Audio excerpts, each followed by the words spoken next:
Hey folks, welcome to Money and Politics, and what a day it's been for investors in Humble. And it's February 14th. Sorry, I'm not wearing, I got blue on instead of a red. It just occurred to me as I saw myself. Uh, well, look, I'm going to try to do this really briefly. Two big newses. One, we have the acquisition by Humble of Biz Secure, and that was announced today before, it looks like before the market opened, and everyone was excited about that. Uh, Let me quickly go to that. Here we have the press release, and of all people, George Sharp, one, two, three, four, pointed out to us the fourth paragraph here. As a result of the acquisition, Humbl Blockchain Services will assume an existing United States Air Force contract to perform mobile identification and flight card testing on blockchain, which naturally enables the pursuit of additional corporate and government contracts. So that is, good news. And overall, this whole Biz Secure thing was good news. It just, as it says, I would have liked to have known, well, how big is the government contract where Humble is taking over?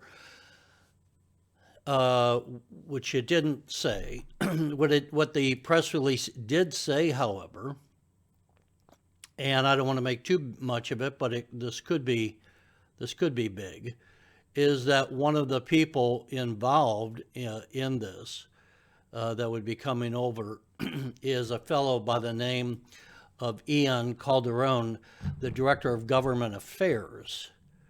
It says Ian is the former majority leader of the California State Assembly, where he served 8 years and he was term limited. Now, I am not familiar with him, but nonetheless, to have somebody who was the majority leader join with Humble is a good thing, as we just saw with Humble having to take down the ETXs because of regulatory issues.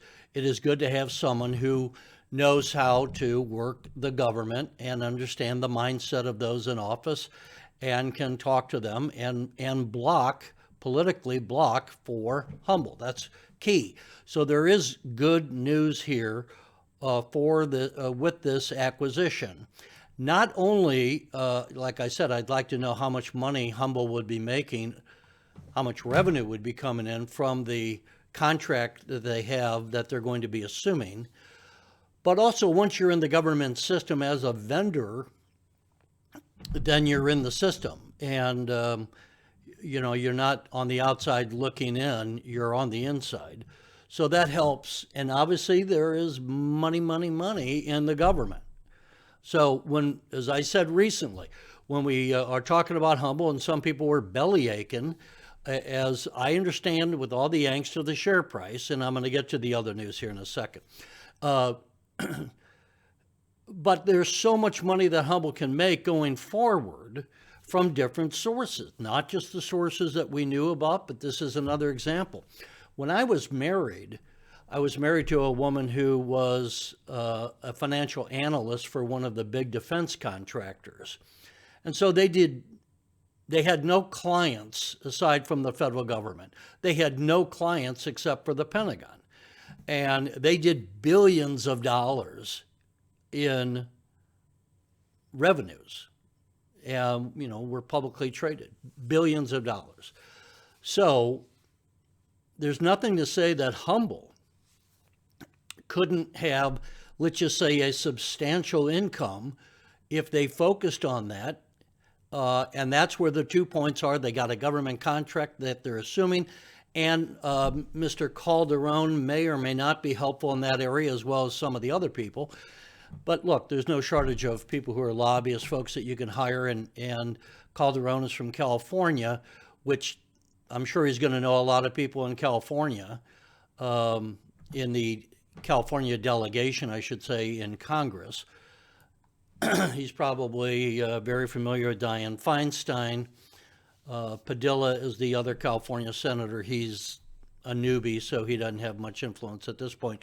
But Dianne Feinstein would, and so that all has to be good. That's not nothing here is bad news from the Biz Secure. Now, as you know, George Sharp then did a series of tweets, which you can read yourself. The one that really, I think, caused a consternation and caused the problem with the share price from when it was going up on the good news to then come down. And you can see this is today's, actually that's in mode. Sorry about that. Well, let me change that.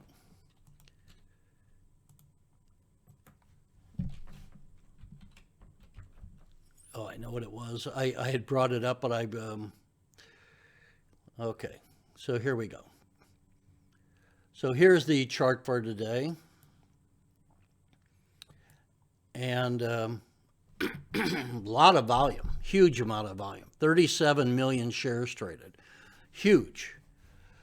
And we ended about where we started, although you can see we were up higher and getting some momentum, and then a lot of people reacted negatively to George Sharp suggesting that there would likely be, I don't have his wording right in front of me. He didn't say for sure. He just said something like, likely be a possibility of a reverse split at some point in the future. I just would have cautioned him, if not that he's going to call me to ask, but I would have just said, knowing the sensitivity from the last reverse split, even though that was, right about a year ago. Right. Anyway, I just wouldn't have gone there. I mean, even if you think that. Now, he might be saying last time you complained that you weren't told about a reverse split before it happened. Now, when I say that it could happen down the road, I'm paraphrasing Mr. Sharp, you complain. He somewhat has a point, but still, I just didn't see any reason to bring this up at this time. If I were going to do it, I would say in maybe the fourth quarter earnings report, or even after, unless he knows it's going to be happening in the next, near term, by meaning a couple of months. If Mr. Sharp surely says down the road, thinking it would be like next, in December or a year from now, I don't know what he's thinking by down the road or in the future. I just wouldn't have gone into that. So some of the people in Humbl land on Twitter were saying it's being overblown. It could be. Let me just close with this, because I don't like to talk about things that I don't have a pretty good handle on. I like to have, sometimes you got to read between the lines. But generally speaking, I like to point to things, as I just did with the press release, and then extrapolate from hard evidence. In this case, let's just say, for the sake of discussion, if Humbl did do a reverse split, the question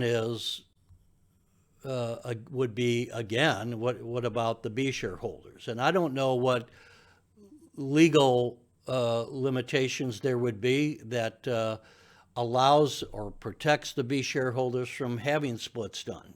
I just don't know that. Last time we did a reverse split, I supported it because there was 4 billion shares outstanding, and I agreed that was just a ridiculous amount of shares outstanding. A lot of people have said to me over the last year since that reverse split that there's just still too many shares out there. I get these emails periodically and people saying, Humbl can't grow because of that. Look, folks, this is just a continuation of concerns. I would still say, in my estimation, they can grow the company as they are. I'm certainly willing to listen to alternative discussions on this. I mean, not that anyone needs my opinion, but I'm just saying, kind of, I think speaking trying to represent the mindset of a lot of other investors, there would have to be a really good argument made and have that explained well, and certainly not just dropped on people. So this is also kind of what happens politically, that you need to kind of sow the field, lay the ground, so to speak, for some action before it's taken. And you build up to that. So people don't like just to have things dropped on them, whether like it was done a year ago or even kind of like it was today. So at the very least, I would question today communicating that idea, which was pretty much out of the blue. So I'm not picking on anyone. I'm just trying to say you can see the reaction from the investors on the Twitter feed